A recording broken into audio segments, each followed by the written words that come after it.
Boa tarde, bom dia, boa noite. Hoje nosso quadro é pela Braginfor, né? Um quadro institucional que é especialista e você. Sempre de grandes especialistas daqui do mercado. E desta feita nós trouxemos aí um especialista comportamental, ele que é criminólogo, ele tem um currículo, um vasto currículo que é invejável. Boa tarde, meu querido doutor George Fry. Olha só, acertei agora? Você não erra nunca, amigo. Boa, boa tarde, obrigado pelo convite. É muito bom voltar a bater um papo contigo, sempre edificante. Ah, que legal. Bem, eu vou fazer um breve comentário, tá, sobre a temática e depois eu passo para você comentar e fazer uma apresentação também, se assim desejar. Tá? Ok? Como nós sabemos, estamos vivendo um momento atípico ainda da pandemia, onde mais de 700 empresas fecharam e com poucas chances, né, de voltar. Isso é um fato. Por outro lado, as empresas que sobreviveram ou as empresas que ainda continuam, né, no mercado, elas estão também com uma outra preocupação, que aí é o cuidado com seus empregados, seus colaboradores. Mesmo sabendo que o governo estipulou alguns protocolos de segurança e de biossegurança, elas ainda estão temerárias, né, no tocante ao retorno dos seus empregados. E isso é aceitável, até porque trata-se de uma doença, né, uma pandemia, que ninguém esperava que levasse e causasse tanto pânico. Por outro lado, nós temos uma outra doença, que é essa que nos preocupa e que outras pessoas talvez não estejam observando, que é a doença mental. E, por sinal, no mês de setembro, estamos sempre lembrando como mês de prevenção à saúde mental. E é justamente sobre essa temática que não deixa de ser uma consequência até, se você me permite, você pode colocar, fruto de turbilhões, de tempestades, tá, de preocupações que essas pessoas podem ter adquirido, né? E a gente sabe que na empresa, ainda recente, com tudo isso que está acontecendo, a empresa também está ficando doente. Entendeu? Então, se a empresa, não de forma estrutural, mas ela que abriga e tem procurado se manter no mercado, ela deve estar fazendo o seu esforço, ou o maior esforço, para que ela também não morra, assim como talvez muitos empregados tenham sido contagiados, inclusive até ter sobrevivido, né?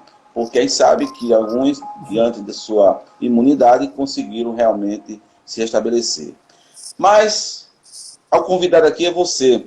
Nesse quadro, você é especialista, nós sempre tratamos de uma temática, e a de hoje é justamente sobre essa questão do CNPJ que adoece, e a empresa também. Então, eu gostaria já de agradecer o George Fry e passo a palavra para você. Eu reforço o meu agradecimento. É muito bom estar conversando com você novamente. Sua audiência é muito especializada, e isso é importantíssimo, porque no frigir dos ovos sobra para o profissional de recursos humanos ter que administrar essa situação difícil, ter que apagar os incêndios, ter que prevenir os incêndios. Quando a gente fala em CNPJ adoecido, quando a gente fala em saúde mental da empresa, não é exagero. O CNPJ é só uma grande estrutura, assim como as paredes de concreto, de vidro, aquela coisa muito bonita. Se você tirar o ser humano lá de dentro, não fica nada, fica só o bem material. Então, a grande mola propulsora de qualquer empresa, de qualquer segmento, é o ser humano. É por isso que o comportamento humano ele é tão fascinante de ser estudado, de ser entendido, né? Desde que nós saímos das cavernas, descemos lá quer dizer, antes descemos dos galhos, né? Descemos das árvores, saímos das cavernas e evoluímos. Vamos lá. Esse vírus chinês, ele só potencializou alguns problemas que já existiam, né? Nós estamos aprendendo a conviver com uma ameaça invisível, porque é uma das piores. Quando você tem um inimigo que é tangível, que eu sei onde ele está, eu sei quantos me esperam, eu vou me preparar, vou me armar e vou para o combate.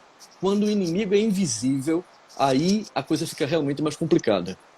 As empresas agora, os gestores e os profissionais de RH, eles estão tendo que lidar com o luto, associando o luto sinônimo de perda. As pessoas perderam mobilidade, perderam liberdade, perderam aquele sentimento de pertencimento que é muito importante. Desculpa. Quando você está dentro de uma empresa, uma organização, não é só o dinheiro, não é só o pagar as contas, né? Dentro da questão da pirâmide de Maslow, pertencer a uma equipe, fazer parte de uma empresa, muitas vezes ocupa um lugar enorme na vida das pessoas. Quantas vezes, ao longo desses 35 anos que eu estou aí no mercado, eu não conheci o Joaquim da GM, o Manuel da Volkswagen, as grandes marcas, né? As pessoas passam a usar como sobrenome o nome da empresa, para você ver a importância que as empresas, né, que a pessoa jurídica, que o empregador tem em relação aos seus empregados, seus colaboradores. Quando a pessoa se aposenta ou é demitida, que é um luto muito poderoso, já foi provado que esse luto da demissão, ele equivale ao luto de ter perdido uma pessoa para a morte. Então, luto como perda, e o sentimento que invade, ele é equivalente ao de enterrar, literalmente, uma pessoa amada. Então, esses lutos são muito poderosos e adoecem. Porque existe um ciclo que é o luto, quando se estabelece e é mal resolvido, ele leva o indivíduo para a depressão. A depressão, quando não é resolvida, quando entra no processo de negação e ela é aprofundada, uma depressão profunda apresenta como uma alternativa o suicídio. Se antes do vírus chinês nós já tínhamos um suicídio a cada 30 segundos, uma pessoa se matar, uma pessoa se mata, né? Usando dados do ano passado ainda, porque os desse ano, com toda essa loucura, ainda não foram aferidos. E imagine o que não aumentou com o isolamento. Nem todo mundo consegue conseguiu, né, administrar esse isolamento de meses a fio dentro de um ambiente fechado, privado das interações sociais. A saúde mental vai deteriorando. A saúde mental é muito mais frágil do que a gente imagina. Lutar contra um vírus como esse, você seguindo os protocolos, né, de higienização, nunca se consumiu tanto álcool na parte externa, né, não tanto na parte interna, como agora. Álcool nos sapatos, nas mãos, nas luvas, nas máscaras. Toda essa higiene cuida e cria barreiras reais e tangíveis para a doença. Mas que tipo de cuidado nós estamos tendo com a doença mental, com esse adoecimento emocional mental? As pessoas que estão começaram a retomar, alguns segmentos já estão quase a pleno vapor, elas estão tendo que lidar com demanda reprimida, no mesmo espectro, tá? Demanda reprimida, perda de fornecedores, perda de fatia de mercado, perda de staff. Muitas empresas precisaram fazer cortes, e aí quem ficou está sobrecarregado. Quem ficou não sabe por quanto tempo vai ficar, então isso gera ansiedade mal resolvida pode gerar uma síndrome do pânico. A capilaridade de doenças mentais que o ser humano tem são enormes. Mas, como eu não quero ficar blá blá blá tagarelando aqui, eu queria fazer o que a gente combinou, que é, à medida que as perguntas forem aparecendo, por favor, me repassa, que com muito prazer eu vou responder. Só para finalizar essa introdução, ao longo desses 35 anos que eu venho atuando na área de inteligência junto às empresas, tanto no Brasil quanto fora, os casos mais bizarros e os mais prosaicos acontecem constantemente. De uma espionagem empresarial, de um suicídio dentro da própria empresa, que muitas vezes é abafado e as pessoas só ficam sabendo pelo rádio peão, né, pela rádio peão. A sabotagem, a desvios, a roubos, tudo isso, de alguma forma, acaba batendo e com força na porta do profissional de recursos humanos. Então, esse profissional que já tinha uma importância muito grande antes, agora a importância dele subiu. Note que há um grande abismo, um grande ato entre ter muita importância e ter poder. Existe uma diferença abissal entre as duas coisas e o RH precisa retomar e crescer em relação a poder. E a importância dele já é muito grande, mas muitos gestores não dão ao RH a liberdade e o poder que ele precisa ter para resolver problemas, e principalmente antecipá-los. Então, o meu grande trabalho junto a esses profissionais de RH é mostrar a eles que ou eles puxam para si determinados poderes, determinadas responsabilidades para colocar a empresa nos trilhos, ou eles vão continuar só levando paulada e apagando incêndio. Com isso, devolvo aí para você. Ah, rapaz, que introdução bacana, né? Pessoal, quem está chegando aí, envie aí, convide outras pessoas, que o tema hoje é bastante interessante. Saúde mental do CNPJ. Quando a empresa adoece. E que vocês quiserem fazer perguntas, né? Fique à vontade, comentar, tá? Explorem. Estamos aí aqui com uma pessoa que tem pouco tempo para dar tanta informação importante, né? Jorge, há uns meses atrás, nós vimos pela mídia que o nosso governante, eu não vou entrar no contexto político, tá? Eu vou entrar no contexto em cima da frase e da temática que a gente está falando aqui. Ele disse que tinha muito CNPJ morrendo. Claro que ele falou isso de uma maneira econômica, de uma forma econômica, né? E eu iniciei justamente meu comentário falando dessa problemática, né? Que as quantidade de empresas no mundo são mais de 2 milhões, é um número altíssimo. E muitas delas foram em consequências de vendas, e enquanto teve outras empresas que ganharam proporções gigantescas em razão da própria venda, só que e-commerce. Nesse paradigma, tá? Entre empregado, CPF, empresa, CNPJ, você vê uma valorização que deve ser dado, porque quando se falava tanto, né, que é preciso ter cuidado sim com a saúde, não efetivamente na saúde mental, mas dizia com a saúde, mas é preciso também ter cuidado com o CNPJ. Você acha que muitas dessas pessoas, inclusive empresário, pode ter tido distúrbios, né, por força de ver sua empresa falir, ver os seus negócios diluírem com tão rapidez pelo tempo que ele levou para investir? Você vê que também pode ter sido consequência de fatores emocionais? Sim, é causa e efeito num exemplo perfeito aí. De cima para baixo, existe uma política na área de saúde mental que é não divulgar o suicídio para que isso não incentive mais suicídios, né? Isso vem já desde do fim do século passado, e ela parcialmente está correta, mas eu sou de outra linha que prefere abordar de frente esse problema. Porque quando o assunto vira tabu, ele gera uma curiosidade, ele gera uma fantasia que muitas vezes nós nem percebemos o que está acontecendo. Imagine o seguinte: qual é a história de amor mais famosa de todos os tempos? Que você já viu em filme ou leu o livro? Qual é a história de amor? E o vento levou.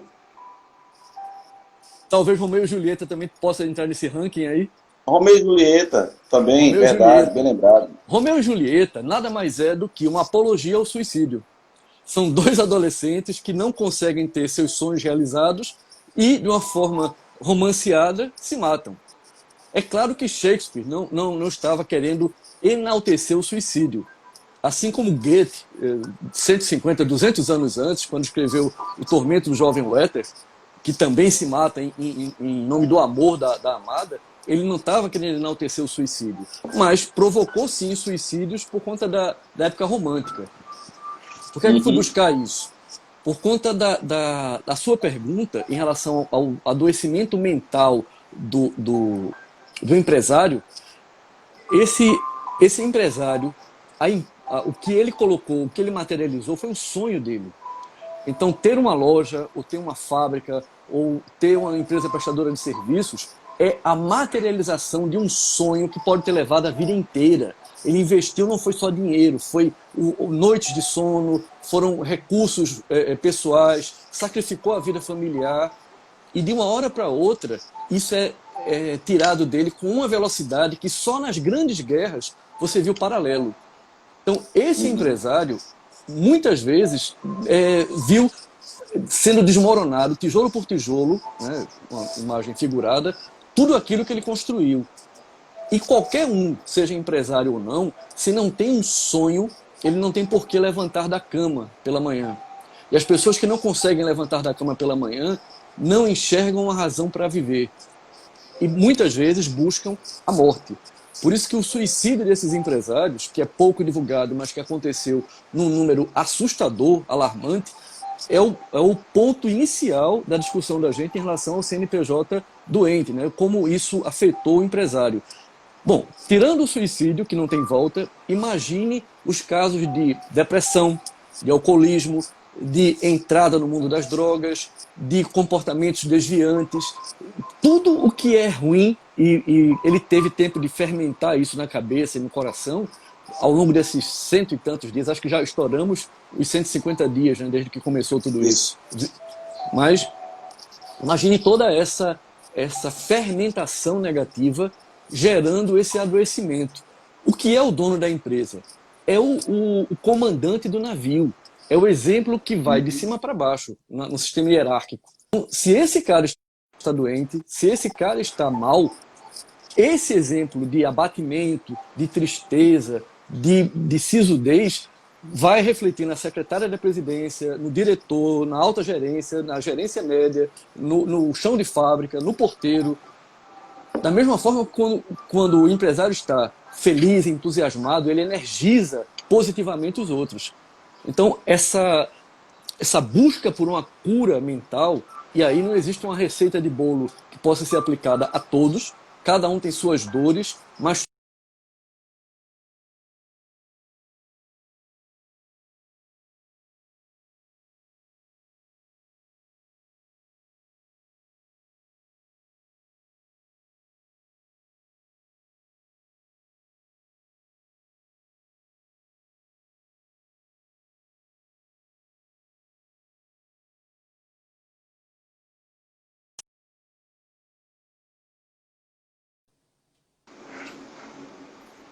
em resumo,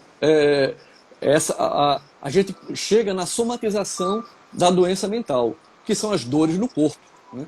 Que é uma enxaqueca que não passa, que é uma coluna que não para de doer, que é uma vista cansada, que são tremores, sudorese. O corpo somatiza até estimulando o câncer. Então imagine que a mesma cabeça que traz a cura, traz a doença. E a somatização das nossas dores é basicamente isso. Olha só, a gente está aqui conversando com George Fry, tá? Ele que é escritor, especialista em análise comportamental e criminólogo. 35 anos aí de experiência no Brasil e exterior, né? Fundador da UACS, né?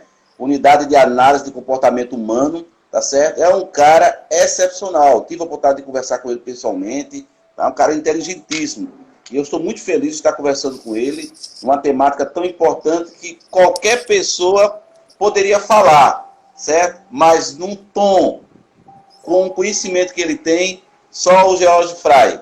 Jorge, aqui a gente está com uma pergunta de uma seguidora lá de Minas Gerais. E ela, inclusive, eu quero aproveitar, vai ser a minha convidada de sexta-feira no quadro Carreira, Liderança e Trabalhabilidade. E ela é empreendedora de sacolé gourmet, né? Então, um abraço para Elisaine, né? Que está como título de Floria. Ela coloca aqui o seguinte: quais indícios que alerta para a doença mental na empresa?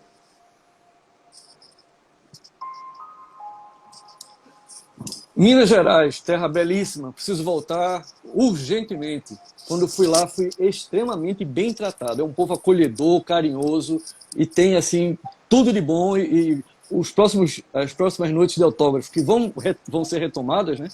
Eu tenho um compromisso de voltar a Minas. Vamos lá. Não é fácil responder a tua pergunta, porque cada pessoa, ela ou implode ou ela explode. Só partindo desse exemplo binário, né, de implodir ou explodir as emoções, você já tem uma dificuldade em identificar se essa pessoa tem algum distúrbio, alguma doença mental. A partir daí, se a gente separar, vamos só para as que implodem, porque as que implodem calam.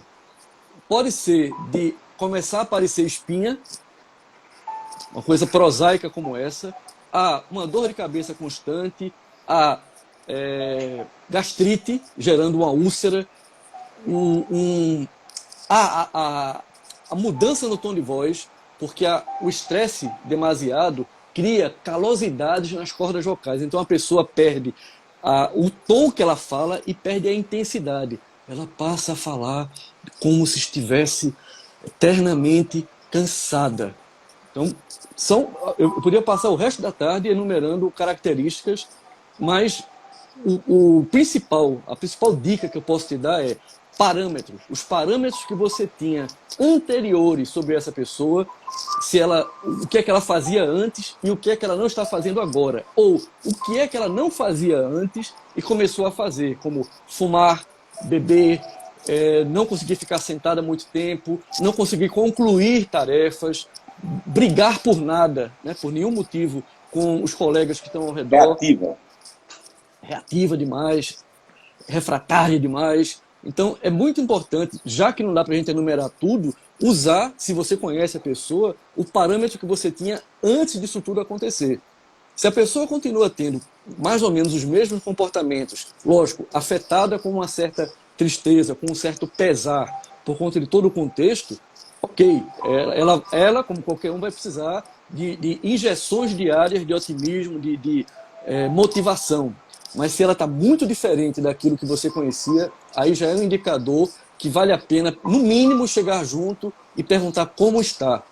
Muitas vezes, a cura não está no comprimido, está no abraço, está no colocar a mão no ombro e dizer: conta comigo, estou do teu lado. Somos humanos, né?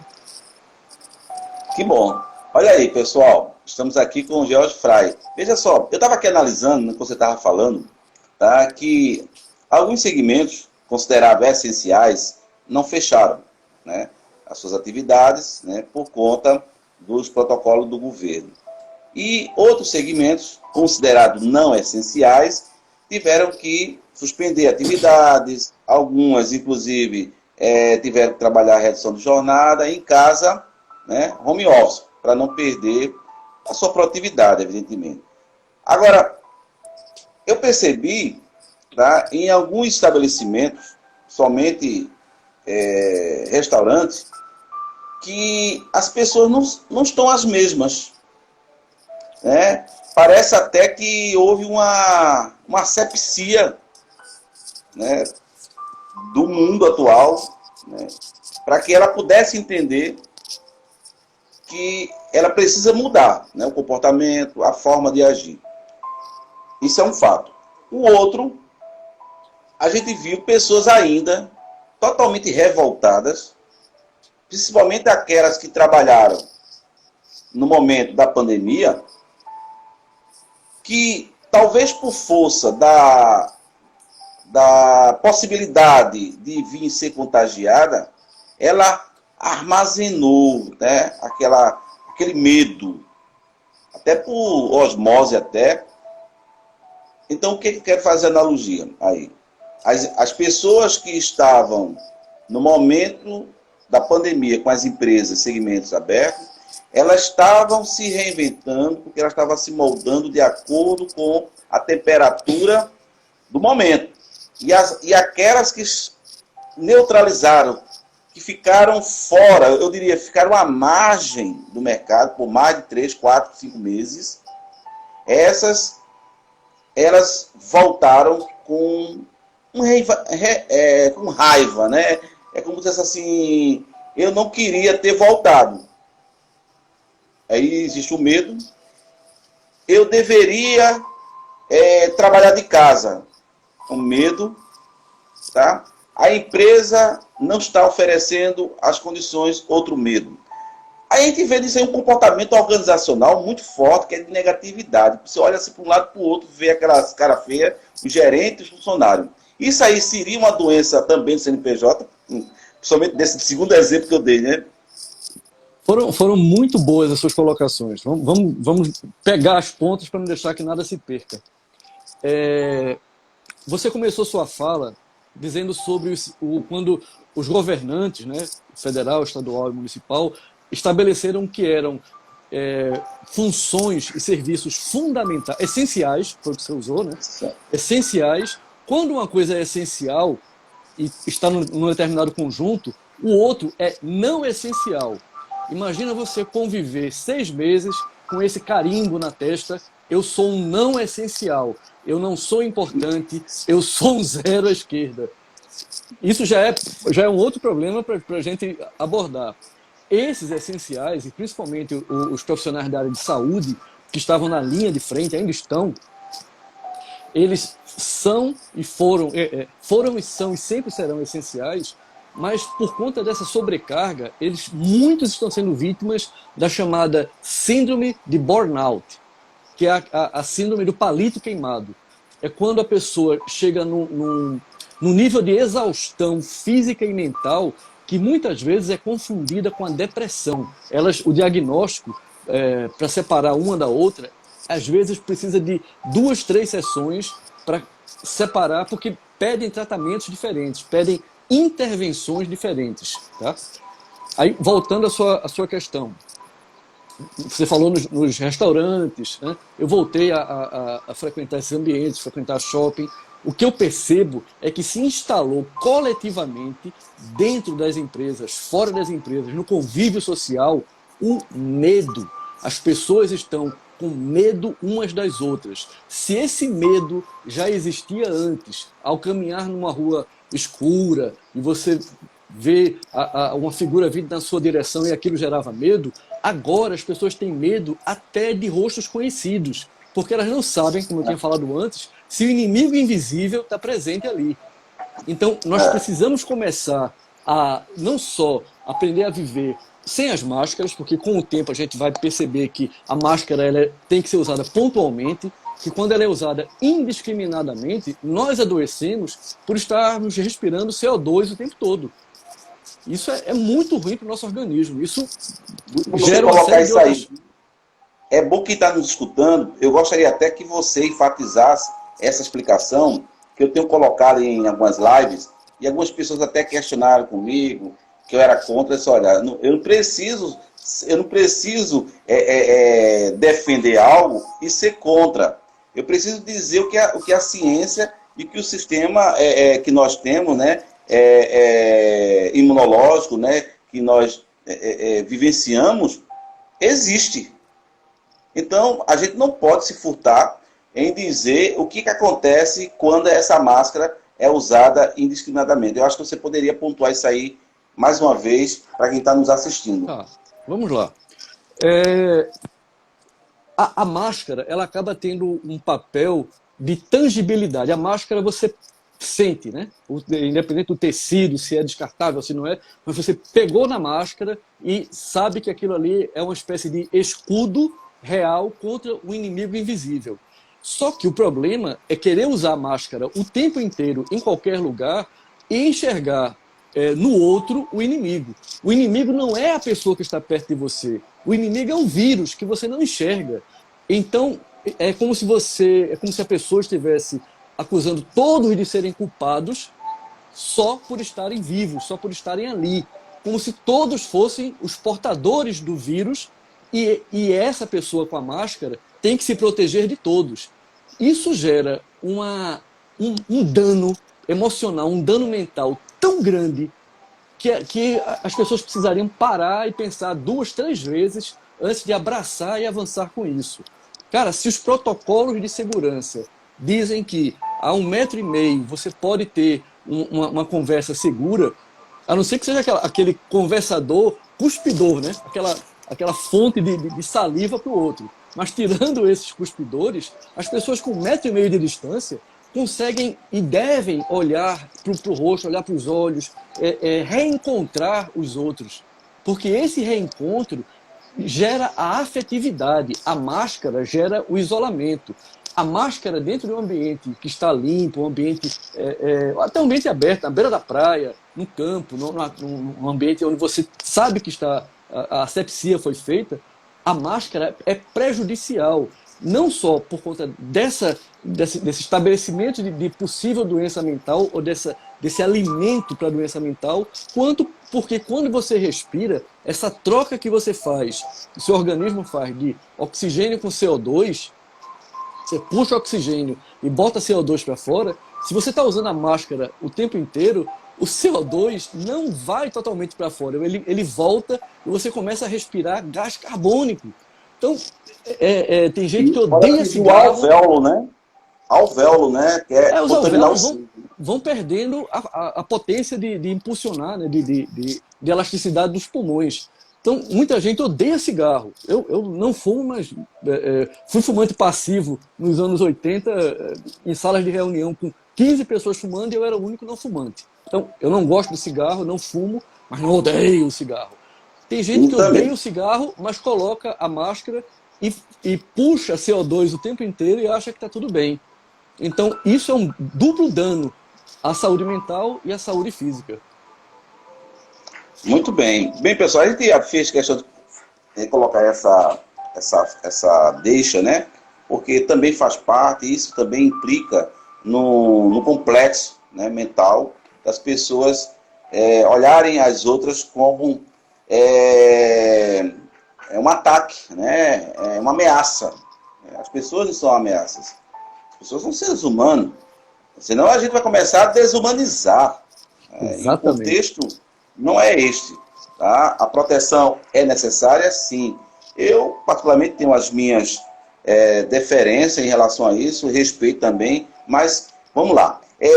O que acontece? Então, nós vimos que muitas empresas passaram a adotar também alguns protocolos. Houve também o STF aí que quis exigir que os doentes pudessem ter o afastamento como acidente de trabalho, né? Aí é outro problema que deixou a empresa numa situação de risco iminente. Já bastava, né, o fechamento de algumas delas não essenciais, porque aí implicaria naquele artigo 486 da CLT, onde elas estavam, algumas delas estavam se tirando a responsabilidade de pagar a rescisão, porque, olha, não sou eu que estou fechando minha empresa, é o governo. E aí a parte que a gente chama assim, príncipe, né, que trata justamente dessa temática, ela diz quando se trata de caso iminente. Não foi realmente uma situação de alguns, porque houve, na verdade, um alerta e os cuidados para serem tomados. Algumas empresas tiveram que entrar dentro de algumas portarias que foram criadas pelo governo, de suspensão, redução de jornada, e outras, de fato, fecharam as atividades.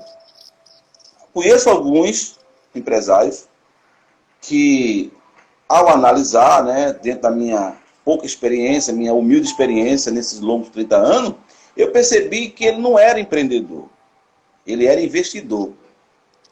O empresário investidor, ele só compra. O investidor empreendedor, ele pensa. Tá? Então, alguns até dei dicas. Eu nunca tive problema. Eu cheguei, rapaz, Se você tem aí a parte da alimentação, ora, meu amigo, desenvolva o delivery. Rapaz, é seguro, Eliabe, é a exposição dessa comida. Aí, olha, se tu quer sobreviver, essa é uma alternativa. Isso é um momento de se reinventar. É um momento de adaptabilidade. Aí, cara, eu só encaro isso como algo, uma lanchonete, porque o dele era um restaurante, né? Aí eu disse, rapaz, então você não vai sobreviver. Você está pedindo para fechar seu estabelecimento. Mas, rapaz, não é isso. Eu quero pensar uma alternativa. Aí é a situação que ele está colocando aqui. É um adoecimento empresarial que estava acontecendo em função do olhar dele externo. Mas ele não estava, no seu intraempreendedorismo, pensando de uma forma mais estratégica. Ele estava achando que o mundo ia acabar e que aquelas alternativas de entrega não seriam seguras. Acontece Perfeito, isso, né? perfeito. Não é, Jorge? Bem E você deve ter visto alguns casos desses, né? Vi, falando em casos, me permita só contar um, porque a vida ensina muito mais quando a gente quebra a cara, quando a gente erra, do que quando acerta. Né? A carga de ensinamento, de sabedoria está aí. Então, esse episódio mostrou o quanto eu estava julgando mal, o quanto eu fui imbecil. Vamos lá, rapidamente. Eu estava em Viena, estava fazendo uns trabalhos lá, e eram 11 da noite. Eu estava no hotel, o restaurante do hotel já tinha fechado, e eu sabia que alguns quarteirões perto do hotel tinha uma rua de alimentação. Tinha pizzarias, tinha comida chinesa, tinha um monte de restaurantes. Só que eram 11, já quase 11h30 da noite, numa cidade que eu não conhecia. Aí eu disse, pô, não vou dormir com fome. Já basta quando eu era pobre e dormia com fome, agora mais não. Então, coloquei o casaco, coloquei um casaco com capuz que eu tinha, busquei na mala a cara de mal mais assustadora que eu podia ter, né? Aquela carranca, e saí pelo meio da rua, assim, eu vou amedrontar esses bandidos. As pessoas começaram a mudar de calçada quando me viam, porque eu estava sendo a ameaça. Aí eu me toquei, disse, porra, eu não estou no Brasil, eu não estou em Recife, onde é perigoso, tá 11h30, meia-noite na rua. Eu estou em Viena, primeiro mundo, tudo iluminado, policiais a cada esquina. Então, o idiota aqui fui eu. Então, esse erro, assim, aí consegui comer, né? Voltei feliz pro hotel com minha pizzazinha e tudo terminou bem. E ficou essa lição do pré-julgamento, desse preconceito que a gente carrega em relação ao concorrente empresarial, em relação à realidade que a gente vai encontrar, ao que você colocou, né, do empresário que se permite esse bombardeio diário, essa chuva de informações negativas, de números assustadores, ele acaba quebrando, não por conta do segmento dele estar estrangulado. Você bem falou que é de alimentação, então as pessoas estão nas suas casas precisando do delivery, desse serviço de entrega. Então, o segmento de alimentação, muitos cresceram exponencialmente. Outros quebraram porque eles só focaram no próprio umbigo. Só acharam que aquela realidade que eles enxergavam era a realidade que estava lá fora. E aí, que bom que você conseguiu dar o conselho e abrir os olhos e salvar a empresa desse seu cliente, desse seu conhecido. Mas muitos quebraram por falta dessa visão além do próprio umbigo. Foi bom, porque, inclusive, eu entrevistei ele até aqui na live, né, como prova, né, de um testemunho real para aquelas pessoas que ainda estavam na dúvida quanto a reinventar. E ele, muito conhecido tal, então ele disse claramente aqui, quase chorando, eu achei tão bacana, ele disse, olha, às vezes, aquela luzinha no final no fundo do túnel, tá? Ele não está tão distante como nós pensamos. Às vezes está do nosso lado. Tudo é questão de percepção. As pessoas têm um hábito de olhar para baixo. Sempre a configuração é essa. Olhe para o fim do túnel do tempo. Gente, você não precisa olhar. Isso aí é uma forma figurativa, né? O que a gente precisa ver é olhar de lado ir para frente. Olhar dos lados e ir para frente. Porque se você começar a observar que segmentos iguais aos seus não deram certo, ou que quebraram, é a mesma coisa quando eu estou criando alguns projetos, inclusive esse das lives, e muitas pessoas que me conhecem, né, eu não quero criticá-los, mas chegam para mim, Eliabe, eu não entendo como é que tu tem tempo para fazer essas lives, criar isso. Meu amigo, eu tenho um objetivo. Eu até aproveito para colocar, para citar aqui, as minhas frases que eu sempre trago nas minhas postagens, tá? Se você me permite. Ele diz assim, ó, se você tem 1% de chance para chegar no seu objetivo, vá em frente e esqueça aqueles que estão preocupados com os 99. Mas foi justamente fruto de uma conversa de ontem, antes de ontem, né, com pessoas que me conhecem, tá certo? E disseram assim, como é que você encontra tempo? Eu disse, não, rapaz, eu sou o senhor do tempo. Esse tempo que todo mundo fica brigando atrás dele, ele é meu escravo, pô. Porque eu tenho ele nas minhas mãos. Eu estou falando do tempo cronológico. Sim. Eu não estou falando do tempo Kairos. O tempo Kairos é o tempo divino. Mas o tempo cronológico eu posso trabalhar com ele. E aí eu citei, né, a exemplo dessas lives que tem ajudado muita gente. Olha, eu tenho tido retorno, né? E às vezes alguém pode dizer, retorno é só benéfico ou maléfico? Depende. Meu retorno tem sido benéfico. Não só para quem está, né, tendo a oportunidade. Eu sou um cara muito eclético. Eu não sou aquele cara que só domina uma área. Eu procuro pesquisar, eu procuro realmente me atualizar. Tá certo? Para que as pessoas saibam que o conhecimento é a matéria-prima do ser humano para que ele deixe de ser ignorante. Perfeito. Tem muita gente crescendo, mas com a desinformação. Então, hoje eu estou com parcerias no Líbano, tá? Na Turquia, e eu quero lá na frente aumentar muito mais. Agora, fruto de quê? De um projeto criado durante a pandemia. Eu sei que tem muita gente fazendo live. Eu tenho aqui amigos meus, amigãos, tá? Que vão escutar minha live e vão dizer, Eliabe, tu fala demais. Mas eu estou dizendo a vocês, tá? Que façam, continuem fazendo, mas tenham um objetivo. Sim. Porque se você faz por fazer, você não sente tanto prazer. Mas quando você faz com prazer, você vê as coisas acontecer. Não tem dúvida isso. Olha, isso é como matemática. E quem quiser duvidar ou está duvidando de mim, chegue junto de mim, se aproxime, procure ver meu caminhar. Tá? A maior prova que se tem na vida é quando você tem um espelhamento. Eu sempre falo isso, né? Espelhamento é de alguém não muito distante. E às vezes até a gente se espelha em alguém distante, né? Uma celebridade e tal. Mas veja as pessoas mais próximas. Agora, se você ficar o tempo todo ouvindo a voz do além, não vai dar certo, não faça isso, não faça aquilo, então realmente não vai fazer. Bom, então, Jorge, diante de tudo isso, eu encontrei vários doentes. E eu acredito que você, mais ainda, deve ter encontrado aí na sua caminhada alguns doentes físicos e alguns doentes jurídicos. Entre um e outro, o que é que você percebeu e que acarretou, na verdade, é a falência? Porque quando eu falo da falência, eu quero que estejam escutando que pode existir a falência do ser humano enquanto pessoa. Mas eu sempre digo, olha, a empresa, vai depender de pessoas, mesmo com a robótica. Tá? E as pessoas precisam realmente dar o seu melhor.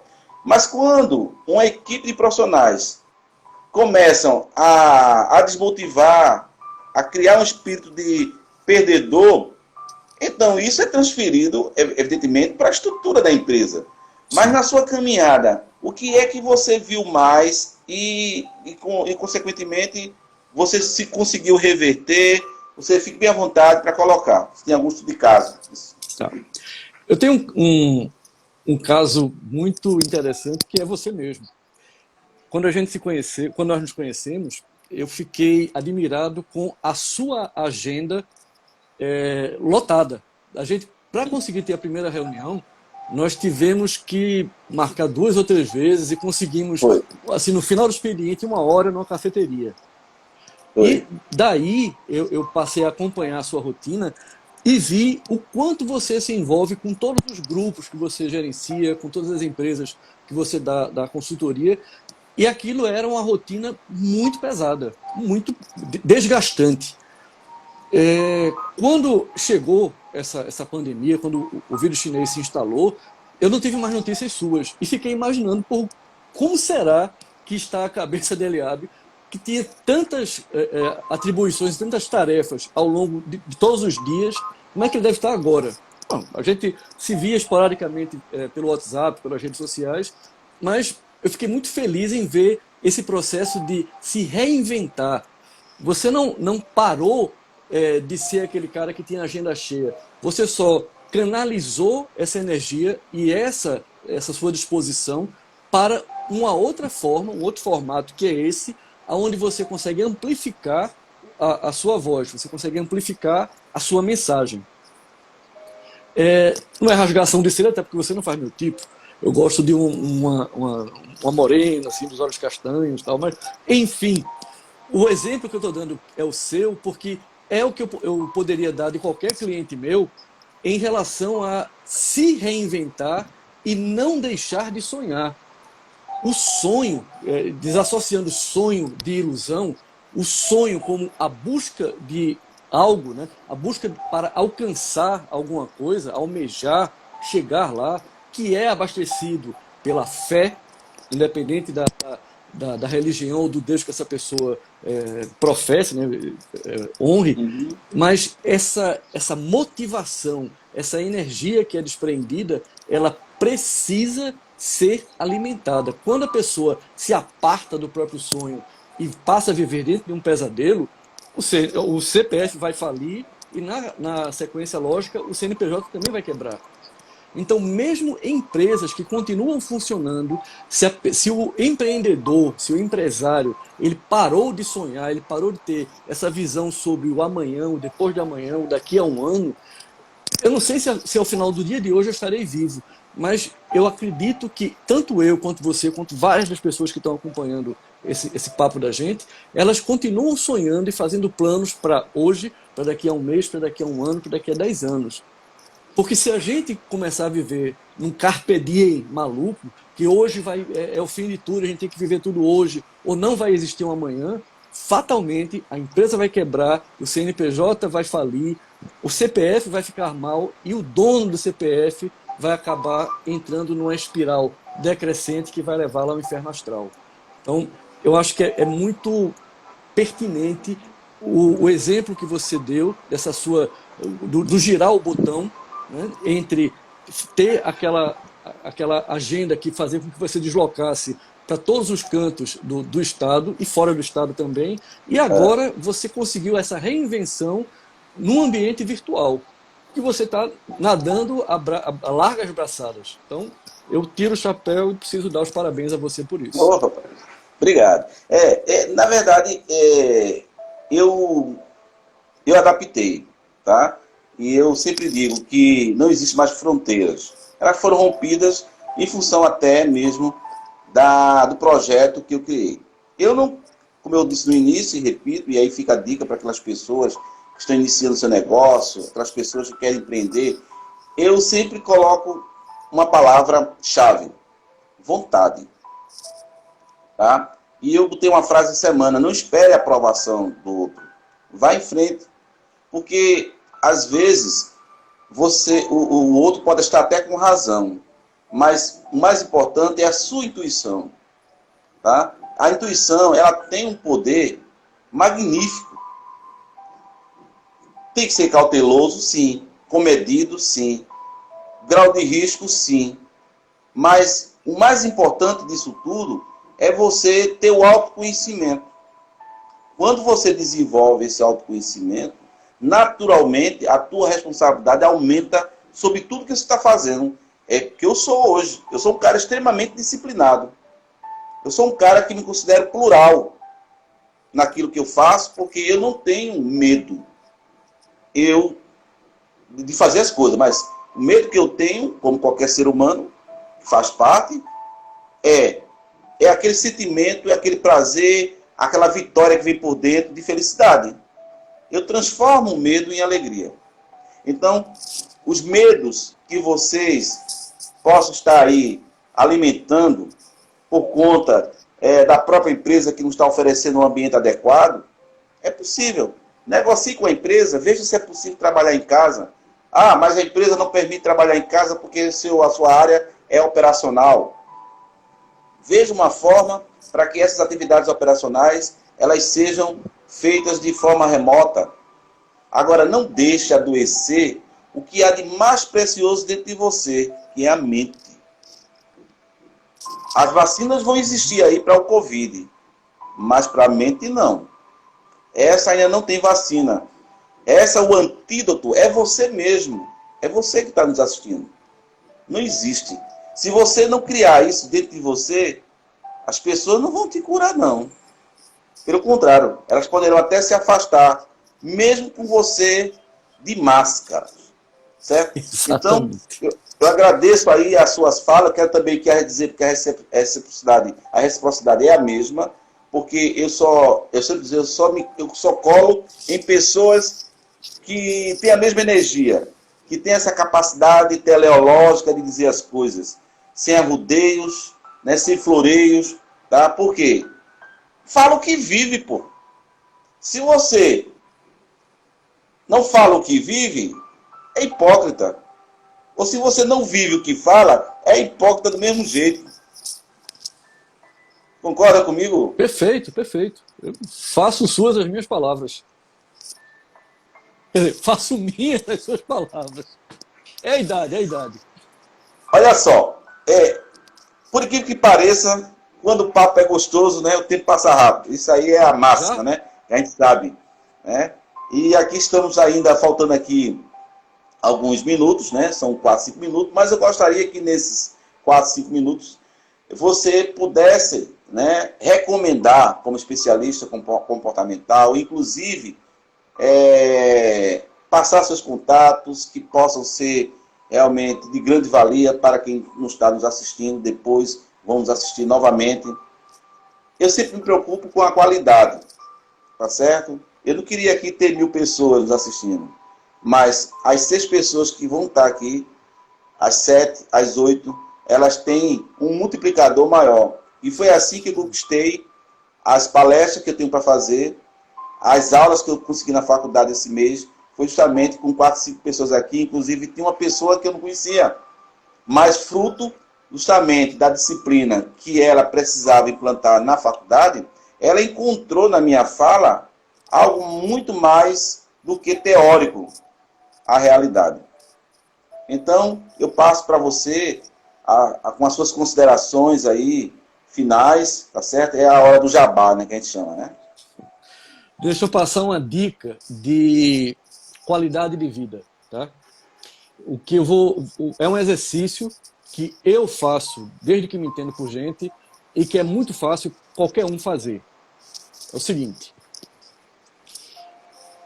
se você está em casa, quando você chegar em casa, desligue o celular, vá sozinho para o chuveiro, liga o chuveiro o mais forte, o mais quente ou morno que você puder, e embaixo do chuveiro, luz apagada, celular desligado, silêncio, coloque as mãos em concha sobre os ouvidos. Bote a cabeça embaixo da água e deixe aquilo fluir. Durante 5 minutos, só 5 minutos do seu tempo, do seu dia. Se você fizer isso e for aos poucos desacelerando, a água batendo na sua cabeça e as mãos em concha sobre os ouvidos, isso vai trazer um alívio muito grande. Isso vai gerar serotonina e endorfina dentro de você. E a explicação é muito simples. Quando você está embaixo do chuveiro quente e coloca as mãos nessa posição, você está reproduzindo o som e a sensação que você tinha quando estava no útero de sua mãe. Não há ambiente mais seguro, mais aconchegante e mais cheio de paz do que o útero. Então, buscar esse exercício sensorial que eu estou ensinando ele é nada mais nada menos do que uma rápida visita àquela sensação de proteção, amor, bem-estar que todos nós tivemos quando ocupamos o útero de nossas mães. Então, o barulho da água só direto na cabeça é uma coisa. Quando você coloca as mãos em concha, ele reproduz a sua audição quando você estava lá dentro e o barulho vinha de fora da barriga de sua mãe para dentro. Então, era aquele barulho meio abafado, mas que era o líquido amniótico protetor e cheio de amor que você tinha. Então, isso não é misticismo, isso não é nada demais, isso é química corporal. Tá? Então, em tempos de pandemia ou não, em tempos de guerra ou em tempos de paz, paz de espírito e saúde mental nunca serão demais. O meu jabá fica sendo esse. Você tem algum livro aí para mostrar às pessoas que estão nos assistindo? Fácil? Sim, sim. Eu devia estar com ele na mão, né? Mas só um minuto. Certo. Enquanto ele pega o livro, tá? Quem quiser também adquirir o nosso livro, Carreira, Liderança e Trabalhabilidade, é só entrar em contato conosco, né, pelo direct. Eu tenho vendido justamente para as pessoas que têm nos procurado, tá? Aquelas que são mais próximas, eu vou até ela e autógrafo, né, o livro aí. E fica muito bacana. Então fica aqui a dica. Pois não. Vamos lá. Olha aí o livro. Deixa eu tirar aqui, peraí. Deixa eu tirar aqui, desativar. Pronto. Clube dos Deuses, as crônicas da deusa Freya. Isso aqui foi o resultado da pandemia. Se ela tinha que trazer alguma coisa de boa, ela trouxe esse livro. Eu o escrevi em 120 dias e ele já foi para a revisão final e vai para a gráfica agora. Esse aqui é o protótipo dele, né? É a prova da gráfica. Daqui a mais um mês ele vai estar disponível para a compra, seja físico ou seja e-book. O que é que esse livro trata? Olha aí, pessoal. Todas uma boa aquisição. Eu vou ter no canal da UAC, que é UACH, UAC Brasil, os links e o descritivo. Mas, basicamente, eu trato aqui dos problemas de relacionamento, do comportamento humano, pela visão dos deuses. Os deuses de todos os panteões que vocês possam imaginar. Celta, etrusco, romano, nórdico. Os deuses estão aqui como arquétipos, os arquétipos que Jung usou, os arquétipos que Freud usou para segmentar as teorias dele, de forma muito leve e lúdica, no Clube dos Deuses, as crônicas da deusa Freya. Minha criação durante a pandemia. Então, em breve, vai estar aí o meu autografado para você. Olha só, que maravilha, que felicidade aí, tá? O nosso amigo George Fry, que traz aí esse presente aí para quem realmente lê. Eu tenho certeza que você que nos assistiu até agora vai recomendar essa live para outras pessoas, porque ela vai ficar disponível. Eu vou só fazer uma pequena edição, né, por conta de algumas falhas que ocorreu no início, mas logo vai estar disponível na live dele e na minha, para que vocês possam assistir novamente. Será realmente satisfação.